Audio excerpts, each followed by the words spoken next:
Shalom. Terima kasih. Kita akan sama-sama untuk bisa memulai akan ibadah doa pagi pada pagi hari ini.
Terima kasih buat kesempatan ini, dan biarlah Tuhan Kau beserta kami Tuhan di dalam ibadah doa pagi pada hari ini, dari sekarang sampai seterusnya, dan biarlah nama-Mu senantiasa dipuji dan disembah. Kami serahkan waktu-waktu ke depan ini ke dalam tangan Tuhan. Kau pimpin kami semua Tuhan, agar menjadi bagian dari kami membangun akan manusia rohani kami semakin kuat di hadapan Engkau. Terpujilah Engkau Yesus Tuhan Allah kami serahkan semuanya hanya dalam tangan. Dalam nama Tuhan Yesus kami berdoa. Amin.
Biarlah kami menyerahkan akan hidup kami, Tuhan yang bentuk, Tuhan yang pimpin. Kami siap untuk membaca, merenungkan firman. Terpujilah Engkau Tuhan Yesus, dalam nama Tuhan Yesus kami berdoa. Amin.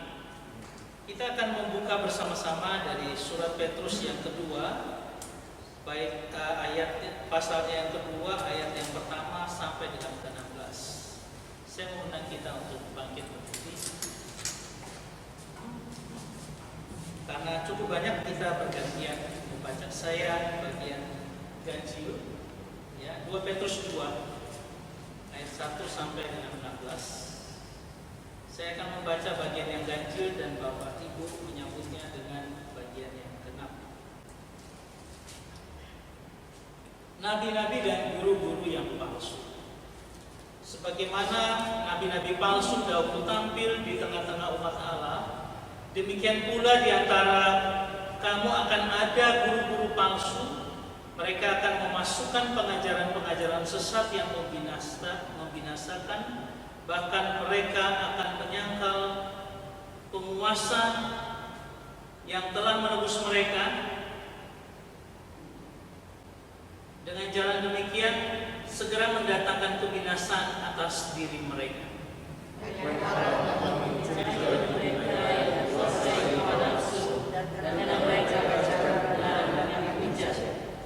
Dan karena serakahnya guru-guru palsu itu akan berusaha mencari untung dari kamu dengan cerita-cerita isapan jempol mereka. Tetapi untuk perbuatan mereka itu hukuman telah lama tersedia dan kebinasaan tidak akan tertunda.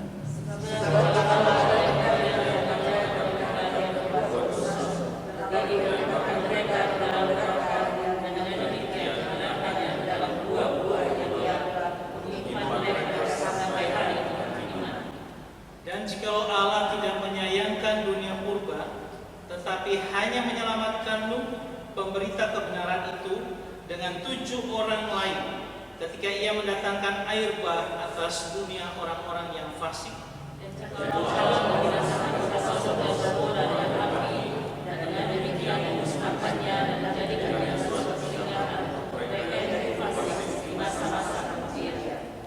Tetapi ia menyelamatkan Lot, orang yang benar, yang terus-menerus menderita oleh cara hidup orang-orang yang tak mengenal hukum dan yang hanya mengikuti hawa nafsu mereka saja.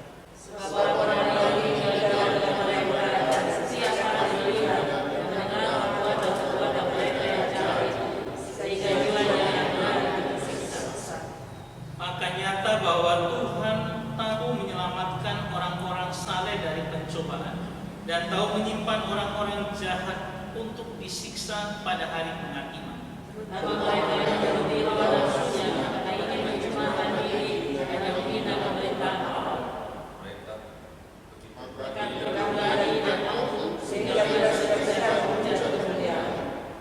Padahal malaikat-malaikat sendiri yang sekalipun lebih kuat dan lebih berkuasa daripada mereka tidak memakai kata-kata hujat kalau malaikat-malaikat menuntut hukuman atas mereka di hadapan Allah. Tapi mereka itu sama dengan firman yang dia berkata, sama dengan yang hanya diberikan untuk ditangkap dan dibesarkan. Mereka juga mereka tidak mengetahui, sehingga oleh perbuatan mereka yang jahat mereka sendiri akan binasa seperti binatang liar dan akan mengalami nasib yang buruk sebagai upah kejahatan mereka. Berfoya-foya pada siang hari, mereka anggap kenikmatan. Mereka adalah kotoran dan noda yang mabuk dalam hawa nafsu mereka kalau mereka duduk makan minum bersama-sama dengan kamu.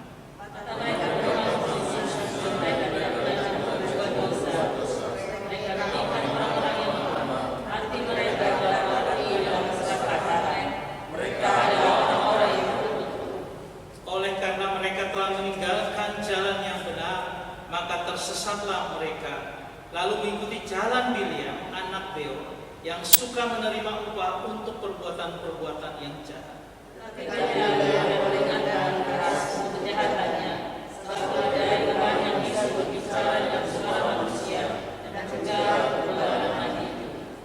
Sampai sekian jauh pembacaan firman Tuhan, terpujilah Tuhan, haleluya. Haleluya.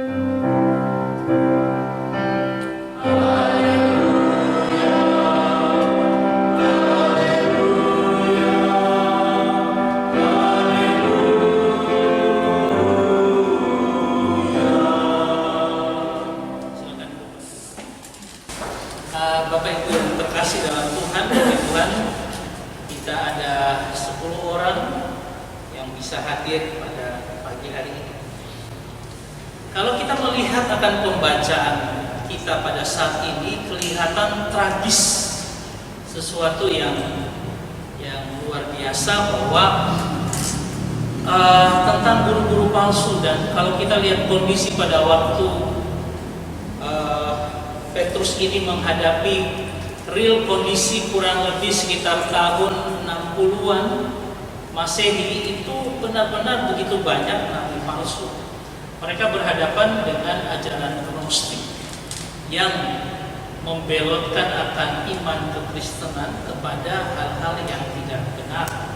Bahkan ajaran Gnostik itu masih tak berpengaruh sampai dengan abad saat ini. Ya. Jadi kalau kita melihat seperti ini, kita akan bilang, oh iya, kalau begitu di antara orang-orang kita pada saat ini mungkin gak ada nabi palsu lagi, karena digambarkan nabi palsu itu seperti sesuatu yang luar biasa, tidak berkenannya kepada Tuhan, sampai-sampai SBU memberikan tema murka Tuhan kepada pemimpin palsu. Ya. Lalu kita bilang, oh ya, mungkin kalau gambaran seperti yang ada nanti kita lihat, ya itu rasanya di zaman abad sekarang ini mungkin tidak seperti itu. Jadi ini mulai abad pertama dan abad ke-20 ini, 21 ini jadi berbeda. Ya, dan kita jauh daripada hal seperti itu. Tapi firman Tuhan ya dan amin, karena dia melewati waktu. Dan ini pun juga akan berbicara kepada kita, supaya kita mawas diri dan kita hati-hati dengan hidup kita, supaya jangan kita tergolong di antara orang-orang yang disebutkan di sini. Ya. Dan kalau lihat dari ayat mas daripada SBU, dikatakan pada ayat 9, maka nyatalah bahwa Tuhan tahu menyelamatkan orang-orang saleh. Tuhan tahu orang-orang saleh itu seperti apa. Ya, dari pencobaan ini ya, menyelamatkan orang-orang saleh dari pencobaan. Artinya apa? Ini merupakan tantangan atau pencobaan yang luar biasa yang kita hadapi pada setiap masa, setiap abad. Bagi kita, anak-anak Tuhan yang ada di dalam persekutuan, di dalam gereja, Tuhan tahu menyelamatkan orang saleh, dan Tuhan tahu menyimpan orang jahat untuk disiksa pada hari penghakiman. Jadi saya mau mengajak kita, ayo kita renungkan bagaimana supaya kita menjadi orang saleh yang mana Tuhan tahu menyelamatkan kita dari pencobaan, dengan cara kita merefleksikan apa yang dikatakan oleh 2 Petrus ini. Saudara yang terkasih, kalau kita melihat sejarah kita di abad 20 kemarin, atau ya abad 21 lah, seperti saat ini ada banyak sekali pengkhotbah besar Amerika yang jatuh. Bukan hanya Amerika, di seluruh dunia begitu banyak yang luar biasa. Kalau kita melihat kehidupan mereka, oh luar biasa. Ini kemarin ada yang kita dengar di internet dan sebagainya, ada seorang pengkhotbah yang sudah punya 3 jet pribadi. Terus dia bilang, saya masih kurang 1 jet pribadi. Dia ungkapkan itu ke semua televisi di seluruh Amerika, dan bilang, Tuhan menyuruh saya untuk minta 1 jet lagi pribadi. Untuk apa? Untuk bisa melangkahkan Injil ke semua bagian dunia ini. Ya, lalu kita bilang, loh ngapain 3 jet itu kemudian tambah 1 jet lagi? Padahal 1 jet pribadi itu sekitar 750 miliar. Orang bilang, ngapain kasih ke dia, ngapain tidak kasih ke orang miskin yang begitu banyak, kita menolong orang. Nah ini banyak hal-hal yang seperti itu. Bahkan seorang yang bernama Jim Bakker, ya, itu orang paling populer dalam khotbah-khotbahnya tahun 1980-an. Ya. Dia pengkhotbah yang luar biasa, penginjil yang populer. Dan istrinya Tammy Faye itu membuatnya kabur demi uang. Jadi Jim Bakker ini sudah luar biasa, tapi dia kabur demi uang. Bahkan dia jatuh oleh skandal besar yang mencakup pelecehan seksual dan penipuan. Dan pada tahun 1987, sekretaris Bakker telah terbuka menuduh penginjil itu memperkosa dan membiusnya. Setelah Bakker mengundurkan diri dari jabatannya, dia didakwa melakukan penipuan akuntansi dan dihukum 45 tahun penjara. Ini Jim Bakker. ada Ted Haggard, ada Bill Gothard, ada Tony Alamo, ada Bob Coy. Dan di Surabaya ada seorang juga yang kita kaget ya melakukan hal yang tidak pernah kita sangkakan bagi seorang pengkhotbah besar. Ya. Lalu kita mau bilang apa? Dalam kondisi ini kita mau bilang apa? Oh, kita semua lolos Tuhan, orang saleh Tuhan lepaskan dari pencobaan. Memang Tuhan akan lepaskan, tapi ketika kita mau datang dekat Tuhan lepaskan. Karena saya akan membawa kita sebentar untuk merenungkan dan merefleksikan bagaimana kata-kata Petrus supaya kita belajar untuk merefleksikan firman itu dalam kehidupan kita. Ya, kalau kita baca dari 16 ayat ini, saya bisa hitung kalau kita merefleksikan ada 1, 2, 3, 4, 5, 6, 7, 8, 9, 10, 11, 12. Ya, pertama dikatakan begini. Mereka akan memasukkan pengajaran-pengajaran sesat yang membinasakan. Ya, mereka akan memasukkan pengajaran sesat yang membinasakan. Saudara tahu pengajaran sesat? Pengajaran sesat itu adalah satu pengajaran yang salah tapi dibilang benar. Ya. Kalau kita mengajar sesuatu yang sebenarnya salah tapi kita bilang itu benar, hati-hati. Ini refleksi bagi kita. Mereka menyangkal penguasa yang telah menebus mereka. Ya, kalau dikatakan di sini berarti orang menyangkal Yesus, padahal tidak seperti itu. Saya akan jelaskan. Guru-guru palsu akan berusaha mencari untung untuk kepentingannya sendiri. Kalau kita sudah mulai mengambil sesuatu untuk kepentingan kita sendiri, saya bisa mencari mencari keuntungan untuk kepentingan saya sendiri. Tuhan begitu memberikan berkat dan anugerah luar biasa bagi saya. Saudara tahu kalau saya buat konten di YouTube, ya, kan orang biasa mencari uang dengan cara begitu. Buat konten yang bagus, dapat subscribe begitu banyak dan sebagainya. Saudara tahu mengapa saya menulis biasanya just sharing? Karena saya hanya sekedar share, bukan mencari keuntungan. Dan Anda tahu kalau mencari untung gampang, kita bikin khotbah dan sebagainya, kemudian kita taruh di YouTube, kemudian kita kasih alamat YouTube-nya aja supaya orang naik ke YouTube itu. Ya, supaya tambah kita. Tetapi saya tidak lakukan itu. Khotbah saya buat dalam bentuk yang mini sedemikian supaya saya bagi full khotbah di situ. Engkau tidak perlu lihat ke YouTube, tidak perlu lihat itu, karena saya tidak perlu mencari orang untuk menambah di YouTube. Saya hanya mencari orang yang mau mendengarkan khotbah-khotbah YouTube saya. Dan saya sudah puas kalau itu ada orang. Bahkan lihat dari kontak HP saya untuk seluruh yang saya kenal, untuk seluruh grup yang saya buat, saya ada 3.500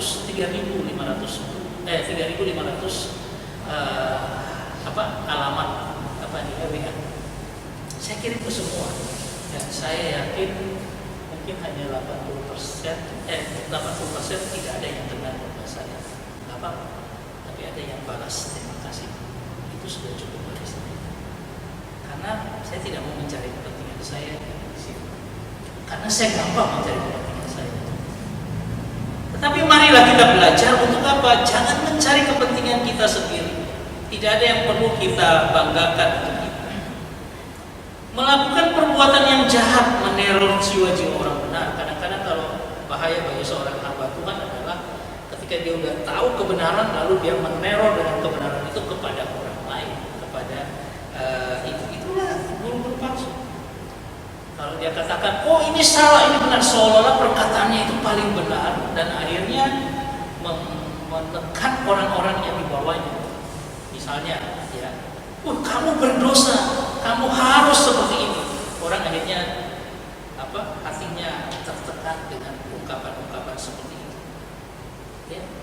Mereka mencemarkan diri, menuruti hawa nafsu, menghina pemerintah Allah. Mereka berani dan angkuh, semakin menghujat kemuliaan, menghujat apa yang tidak mereka ketahui, berfoya-foya pada siang hari dalam kenikmatan.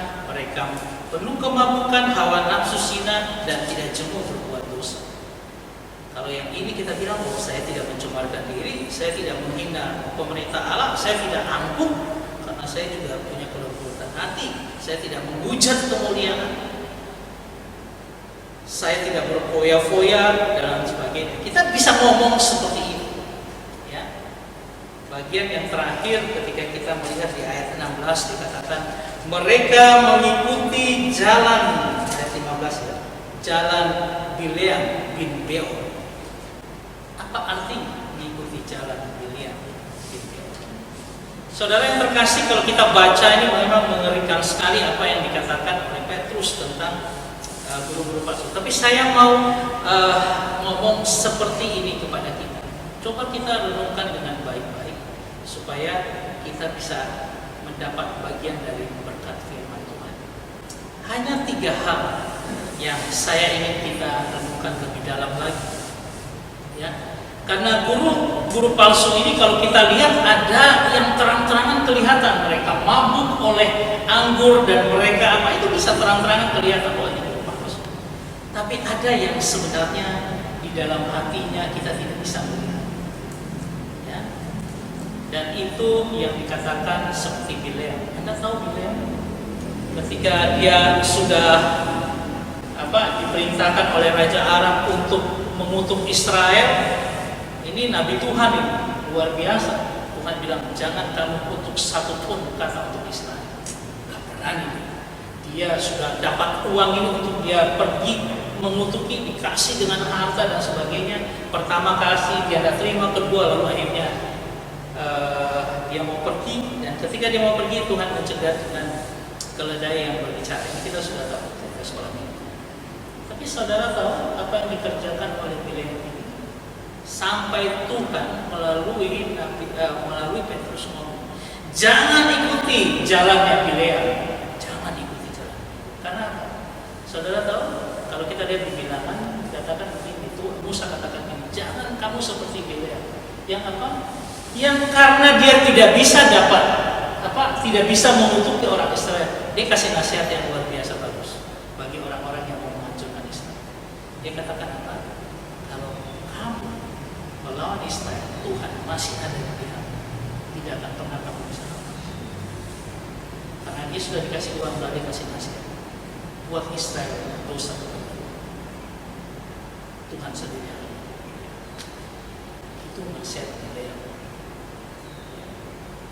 Dan itu yang menjadi peringatan, jangan mengikuti jalan Bileam karena jangan membuat nasihat karena kau ingin sesuatu yang bagi kamu. Itu Bileam ini nabi yang betul-betul ingin kekayaan seperti itu, lalu dia katakan sudah, aku tidak bisa menutupi supaya orang Israel kalah. Sekarang ini kamu buat dia berdosa dengan Tuhan supaya Tuhan sendiri akan terjadi.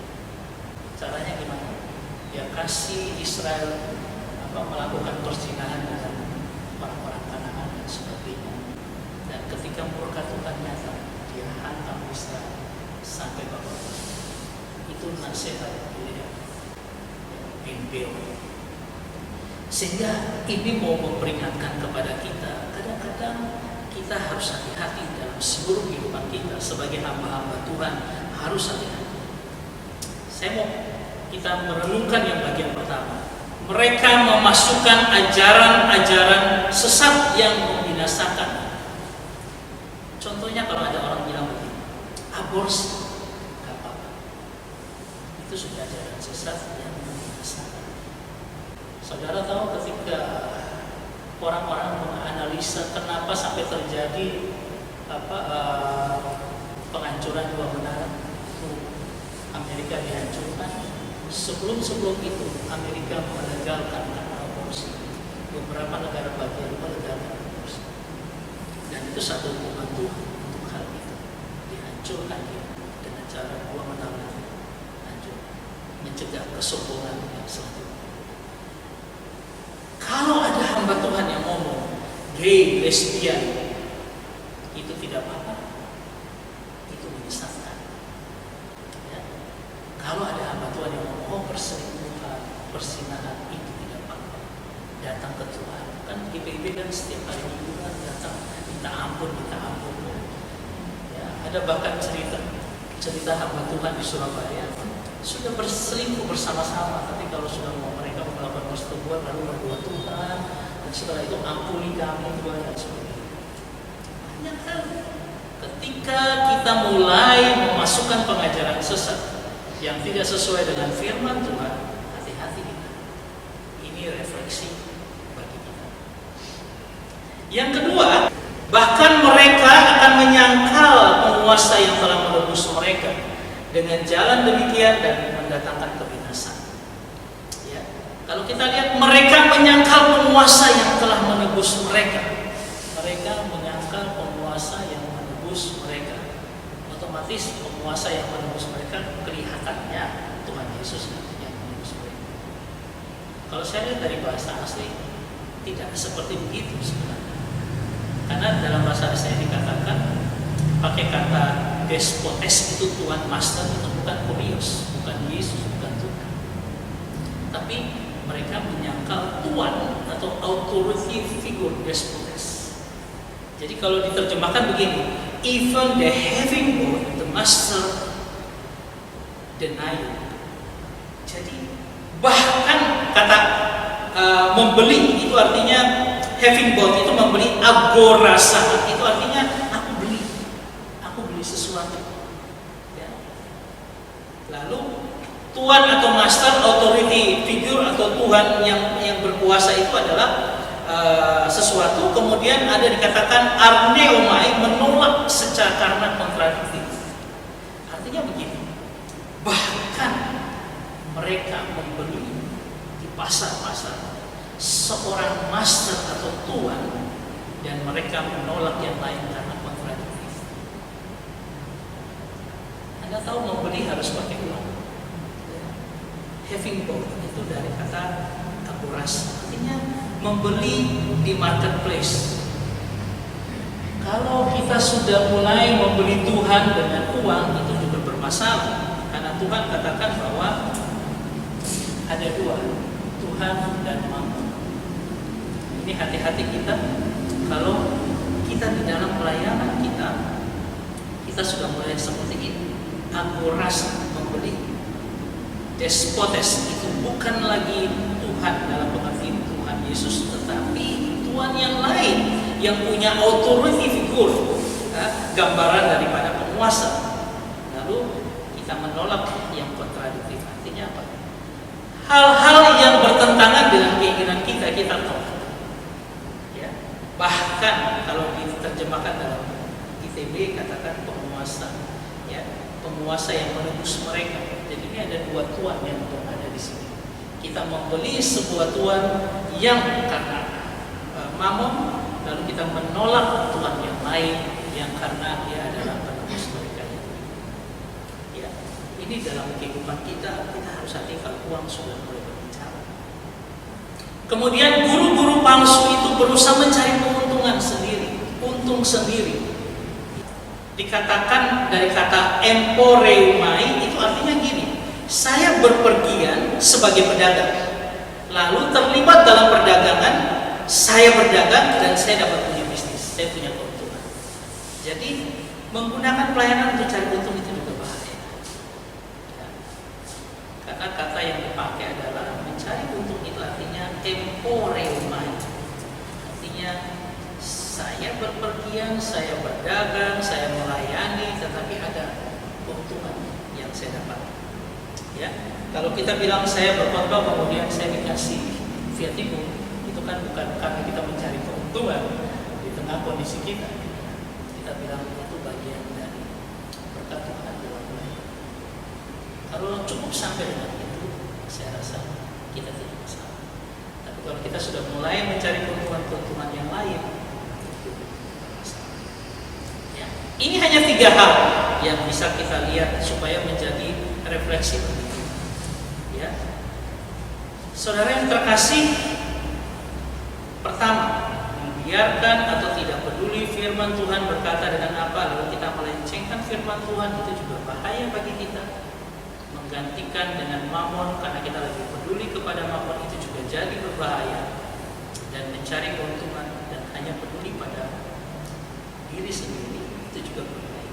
Dan pada ayat 9 dikatakan bahwa Tuhan tahu menyelamatkan orang-orang saleh dari pencobaan. Pencobaannya apa ya? Pencobaannya itu. Pencobaannya adalah pertama, ketika kita tidak lagi peduli firman, tetapi mencari firman itu sesuai dengan pikiran kita sendiri. Kedua, kita menggantikan itu dengan mencari dan peduli kepada mamon. Dan yang ketiga, kita mencari keuntungan dengan peduli pada diri sendiri. Dan Tuhan katakan, aku tahu orang salah, aku lepaskan dari pencobaan. Ya, ini pencobaan yang luar biasa dalam hidup kita. Tidak mungkin kita lepas gampangnya dalam pencobaan ini. Kalau kita berhasil lepas itu karena Tuhan saja. Dan kita berdoa supaya semua ini tidak menjadi bagian dari pencobaan yang menjatuhkan kita, tapi ini biarlah menjadi pencobaan yang Tuhan lepaskan dalam hidup kita. Jadi orang saleh yang tidak kena dengan pencobaan seperti itu. Saya berharap refleksi kita ini menjadi berkat dalam Tuhan. Amin. Kita akan bersama-sama menyambut firman Tuhan dengan memuji Tuhan dari 54 Kidung Jemaat 54 ayatnya yang keempat.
Oke, mari kita satu dalam doa. Segala puji dan syukur ya Bapa di pagi hari ini. Engkau berikan lagi kesempatan kepada kami dalam persekutuan doa yang diadakan di gedung gereja ini. Beberapa bulan yang lalu ya Tuhan, kami telah mengadakan persekutuan doa lewat Zoom. Dan Engkau tahu ya Tuhan kerinduan kami semuanya. Dan untuk itu ya Tuhan, kalau pada saat ini kembali lagi Engkau berikan waktu dan kesempatan kepada kami untuk bersekutu dalam persekutuan anak-anak Tuhan yang berkumpul pada saat ini. Kami tahu ya Tuhan bahwa ini semata-mata oleh karena kasih dan penyertaan Tuhan. Terima kasih ya Tuhan, ada firman lagi yang telah diperdengarkan kepada kami. Dan untuk itu ya Tuhan, mampukanlah kami agar kami boleh menjadi pelayan-pelayan hamba-hamba yang hanya terfokus kepada Tuhan untuk melayani Engkau. Sebab kami tahu bahwa upah kami besar di surga. Terima kasih Tuhan Yesus. Banyak hal, banyak kejadian yang kami alami dalam hidup kami ini. Namun satu hal yang kami tahu, bahwa Engkau adalah Allah yang tidak pernah meninggalkan kami. Engkau adalah Allah yang tetap senantiasa menopang, menguatkan kami. Engkau adalah Allah yang tidak pernah meninggalkan kami. Itu yang kami rasakan ya Bapa di dalam kehidupan kami dari hari lepas hari. Dan biar ya Tuhan penyertaan yang sama juga berlaku bagi semua saudara-saudara kekasih kami. Penyertaan yang sama juga berlaku bagi semua gereja Tuhan, di mana saja gerejamu berada. Gereja-gereja di Indonesia, PGI, Sinode, GPIB, BAMAK, Pekabaran Injil di Indonesia, rencana sidang Sinode ke-21 tahun 2021, di Surabaya, Gereja GPB se-Indonesia. Tuhan tolong, Tuhan berkati akan semua rencana-rencana yang sudah dirancangkan oleh anak-anak Tuhan, oleh persekutuan-persekutuan doa, bahkan gereja-gereja Tuhan di mana saja. Tuhan tolong biarlah rancangan itu boleh terjadi oleh karena Engkau ada di sana. Bahkan Engkau juga merancangkan yang terbaik bagi gerejamu, bagi anak-anak Tuhan di mana saja mereka berada. Terima kasih ya Bapa. Kami tahu bahwa seluruh kehidupan kami, bahkan penghidupan kami, hanya berada dalam tangan Tuhan, dan Tuhan yang mengaturnya. Ini Tuhan doa kami ketika kami datang dan menyampaikan kepadamu. Demi Tuhan Yesus Kristus, yang ada Tuhan penebus dan juru selamat kami. Terpujilah Engkau kekal selama-lamanya. Bapa Allah yang berkuasa dalam kerajaan surga, puji syukur kalau pada pagi hari ini ya Bapa, kami boleh ada dan kami boleh berkumpul di tempat ini, dan kami sama-sama menaikkan doa kami. Dan di antara doa-doa itu ya Bapa, kami mau berdoa untuk seluruh pelayanan di Firman Atas Surabaya. Kami berdoa untuk ibadah-ibadah hari ini yang akan dilaksanakan di hari-hari mendatang, maupun ibadah-ibadah yang nanti kami akan lakukan dalam Natal dan tahun. Bapa Allah yang ada dalam surga, juga kami mau berdoa untuk ibadah-ibadah program, baik program TV, PKP, BKP, maupun IPA dan IPT. Bapa Allah yang ada dalam surga, biarlah melalui ibadah-ibadah itu ya Bapa, banyak orang semakin dikuatkan, banyak orang semakin diyakinkan, diteguhkan, dan banyak orang dapat berdekatan dengan Tuhan. Demikian pula dengan persiapan-persiapan ibadah. Berkatilah kiranya persiapan-persiapan ibadah, di mana pada saat ini kami sudah boleh melakukan persiapan-persiapan yang mengikuti protokol kesehatan yang sangat ketat. Jadi itu ya Bapa, biarlah setiap orang yang mengikuti persiapan tersebut dapat melaksanakan seluruh arahan, seluruh ketentuan yang harus dilakukan selama kami mengadakan ibadah dalam pandemi COVID-19 saat ini. Bapak, kami juga mau berdoa untuk kelompok belajar Alkitab ya Bapak. Buat berkati kiranya kegiatan ini, sehingga daripadanya orang banyak belajar lebih dekat, lebih mengetahui apa yang ada di dalam Alkitab tersebut. Dan terutama ya Bapak, ketika kami sudah mempelajarinya, ya Tuhan sendiri yang memimpin dan memimpin kami supaya kami menjadi pelaku-pelaku firman sesuai dengan apa yang Bapak sampaikan di dalam Alkitab tersebut. Untuk diakonia sosial ya Bapak, kami juga berdoa banyak rencana-rencana kami yang akan kami lakukan ke depan untuk membantu saudara-saudara kami yang pada saat ini perlu kami.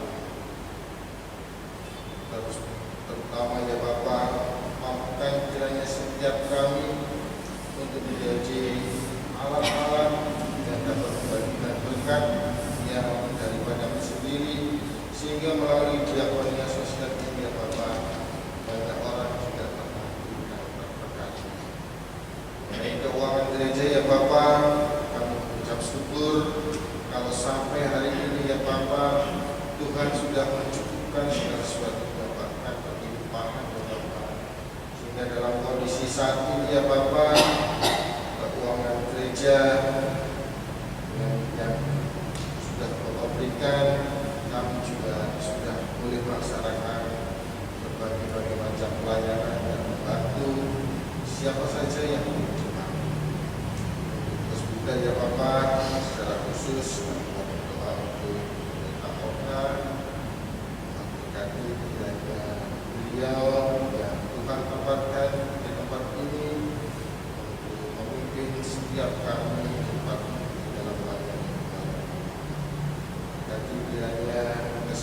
rumahnya, berkati kiranya keluarganya, berkati segala hal.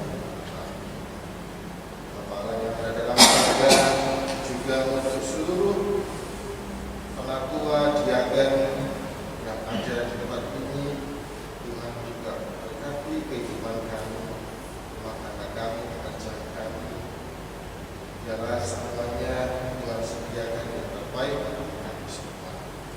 Untuk pengurus ke-6 program komisi BPPT pegawai gereja, Tuhan kiranya juga berkenan untuk menyertai dan memberikan tugas. Bapa Allah yang ada dalam surga, kami serahkan seluruh permohonan kami ini hanya dalam satu nama yang agung, Yesus Kristus. Ya Tuhan, dari segala kami berbangsa saat ini, kami mau datang satu hati mau berdoa untuk pergumulan jemaat kami di PIB Maranatha secara khusus, dan kami mau serahkan untuk kehidupan jemaat Tuhan dimanapun mereka berada yang saat ini dalam pergumulan karena sakit, karena pergumulan rumah tangga, dalam menyelesaikan setiap pergumulan masalah yang terjadi dalam setiap rumah tangga, masalah orang tua dengan anak, atau saudara bersaudara, atau tetangga bertetangga. Tuhan, Engkau adalah Allah pendamai, Allah yang Maha Kuasa, Allah yang senantiasa mengetahui setiap pergumulan kami. Kami membawa seluruh pergumulan jemaat-Mu dimanapun mereka berada. Kami juga berdoa pendidikan anak-anak yang saat ini semakin orang tua banyak mengeluh karena biaya yang harus mereka berikan. Tolong Tuhan, Kau berikan jalan keluar yang terbaik agar semua boleh tercapai dan semua boleh didapatkan untuk pendidikan anak-anak ini. Ya Tuhan, kami juga berdoa untuk ekonomi jemaat-Mu dimanapun mereka berada. Tuhan, tolong kami Tuhan, yang kehilangan pekerjaan atau yang mereka sedang mencari pekerjaan. Tuhan, tolong berikan jalan keluar yang terbaik ya Tuhan, dan juga buatlah mereka untuk selalu sabar dalam menghadapi pencobaan-pencobaan, sehingga mereka senantiasa menghiraukan seluruh keadaan yang mudah padamu, karena Engkaulah Allah yang mengetahui, Allah yang sudah mengatur segala sesuatu. Dan kami juga berdoa untuk jemaat-Mu yang sakit dimanapun mereka berada, baik yang kami kenal namanya, baik yang tidak kami ketahui. Mari Tuhan, tolonglah kirimkan kuasa-Mu untuk mereka, dan janganlah setiap penyakit-penyakit yang mereka derita, dan tolonglah ya Tuhan, kalau mereka dalam perawatan dokter, minum obat, berkati dan bukan kuasa-Mu agar dengan kuasa-Mu kami semua boleh disembuhkan dari sakitnya. Buat Bapak Martin, Bapak Matius Ramonsang, Pak Joni Tulandi, Bapak Santoso, Bambang Santoso, anak Victoria, Donita, Bapak Krismanto, Ibu Indah Mentari, juga jemaat-jemaat ini yang tidak kami ketahui dimanapun mereka berada. Mari Tuhan, mereka butuh lawatan-Mu, mereka butuh penghiburan-Mu. Tolong berikan kesembuhan buat mereka, dan segala usaha demi usaha, obat-obat yang diperlukan Tuhan juga sediakan buat mereka ya Tuhan, agar mereka boleh merasakan ketika mereka tidak berdaya, Engkau ada, dan Engkau akan selalu memberikan apa yang mereka perlukan. Terima kasih ya Tuhan, terima kasih. Inilah doa dan permohonan. Terima kasih Tuhan, kami boleh masuk dalam rangkaian doa kami, dan kami tetap bergumul bagi pemerintah pusat maupun daerah, negara yang Engkau berikan bagi kami ini Tuhan, Indonesia. Kami percaya Tuhan yang memberikan yang terbaik dalam kehidupan kami ketika Engkau mengangkat seorang presiden dan juga seluruh aparatnya. Kami Kami serahkan Pak Jokowi dalam tangan Tuhan dalam mengatasi polemik-polemik yang terjadi pada akhir-akhir ini. Kami serahkan Tuhan pimpin dan sertai dia. Kami serahkan juga Tuhan seluruh aparat sampai ke daerah, khususnya dalam penanganan COVID. Ada suatu sinergi sehingga mereka bisa bekerja bersama. Kami menyerahkan juga Satgas COVID baik di pusat maupun di daerah Tuhan. Yang tolong mereka Tuhan yang berlelah dengan tiada henti untuk mengatasi pandemi ini. Kami serahkan biarlah kekuatan yang daripada-Mu saja Tuhan Kau berikan bagi mereka, berikan jaga kesehatan mereka juga. Kami serahkan ke dalam tangan Tuhan garda terdepan dalam jemaat kami ketika kami melihat ada Dr. Arwe, Dr. Widya, Bu Yeti, Bu Olivia, Dr. Rio dan istri yang saat ini bersama-sama dalam penanganan COVID ini. Dan secara khusus bagi Rio, Diaken Rio yang hari ini akan ada tes swab karena ada 20 teman-teman dia yang juga sudah terinfeksi akan COVID ini. Tuhan tolong hamba-Mu ini, Tuhan jaga dia Tuhan. Biarlah seluruh kehidupannya juga Tuhan sampai beserta istri. Kami serahkan Rio dalam tangan-Mu ketika menjalani tes nanti, saya boleh melihat bahwa Tuhan bekerja juga dalam hidupnya. Terima kasih Tuhan Yesus, Kau akan melindungi dan jaga Rio. Kami serahkan dalam tangan Tuhan. Terima kasih Tuhan Yesus, kami menyerahkan banyak hal lagi yang kami tidak sebutkan satu persatu, tapi kami percaya Tuhan akan menopang kami di setiap pergumulan kami, anak-anak-Mu, karena Engkau sudah berjanji bagi kami Tuhan. Engkau tahu siapa orang-orang saleh yang ada pada-Mu, sehingga Engkau akan melepaskan mereka dari pencobaan dan tidak seperti orang-orang nabi-nabi dulu palsu yang Tuhan sediakan bagi Tuhan bagi mereka. Dan kami bersyukur kami anak-anak-Mu yang akan Kau jaga dari semua pencobaan. Terima kasih Tuhan Yesus, kami serahkan akan seluruh kehidupan kami dalam tangan-Mu, karena kami percaya hanya di dalam nama Yesus Tuhan yang adalah Tuhan dan Juru Selamat kami yang sudah mengajar kami berdoa bersama.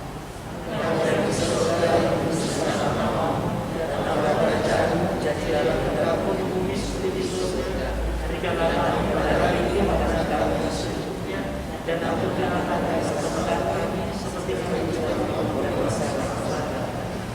dan jangan bawa kami dalam pencobaan, tetapi lepaskan kami dari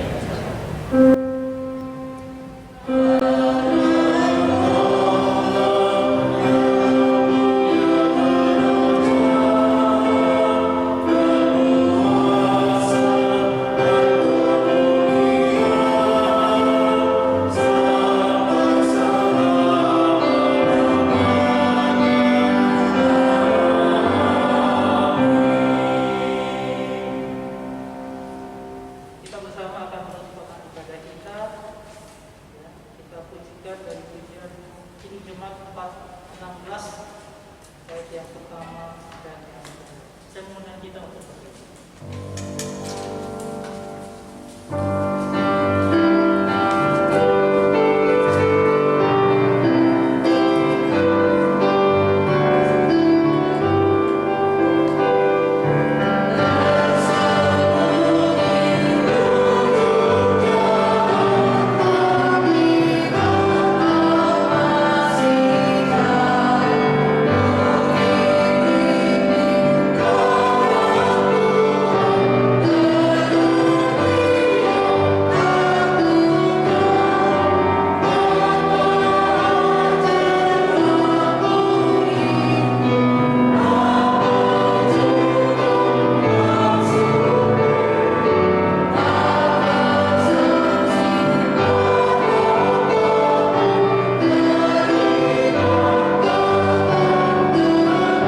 semua yang Kau kerjakan bagi kami di pagi ini Tuhan, dalam memulai ibadah doa offline. Kami percaya Tuhan akan menolong kami untuk waktu-waktu ke depan. Kami serahkan dalam tangan Tuhan, teman-teman kami yang lain. Terima kasih Tuhan Yesus, kami akan pulang dan biarlah kami menerima berkat dan anugerah. Kasih karunia daripada Allah Bapa Tuhan kita, kasih daripada Yesus Kristus yang menebus kita, dan kasih dalam persekutuan dan Roh Kudus yang memimpin hidup kita dari sekarang sampai selama